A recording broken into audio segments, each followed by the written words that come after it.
Hey everyone, I'm Warren from GraphDev, the browser-based IDE purpose-built for GraphQL.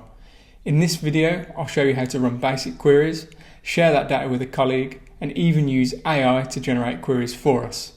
So let's get started. So if we head over to graphdev.app, the first thing we'll see is the query editor. And if we pop in the URL to a GraphQL API, we'll notice this indicator on the left will turn green, meaning that the endpoint was introspected. And that means that when we start typing out a query, we'll get type hints immediately. And I'll just go over and press send. And here's our response. If you do run into any cause issues, you can change the agent at the bottom to desktop. And what this will do is run the request through your local machine rather than the browser, and cause won't be a problem anymore. Once the request is saved, we can choose to share it, and this allows us to generate public or private links.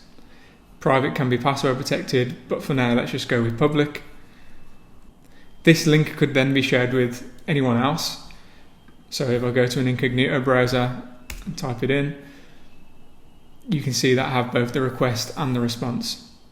Now this is perfect for things like bug reporting, because if you've ever been in a situation before where you run a query, it fails on your machine, so you raise the issue, then someone else goes and runs the same query, but it works for them. It's hard to find out what happened at a certain point in time, whereas now you have a complete snapshot of both the request and the response.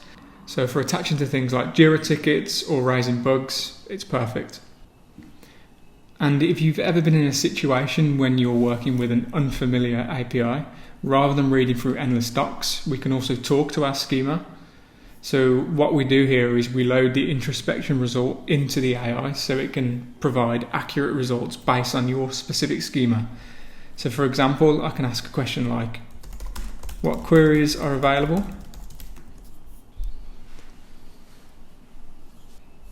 And then it will respond with a list of all available queries. So here, for example, I want to search for capsules.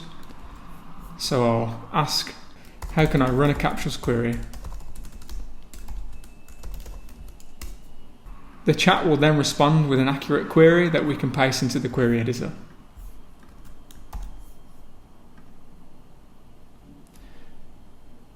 I wanted to keep this short, so that's just a few features of what GraphDev has to offer. If you want to check out more, visit trygraphdev.com. Thanks for watching.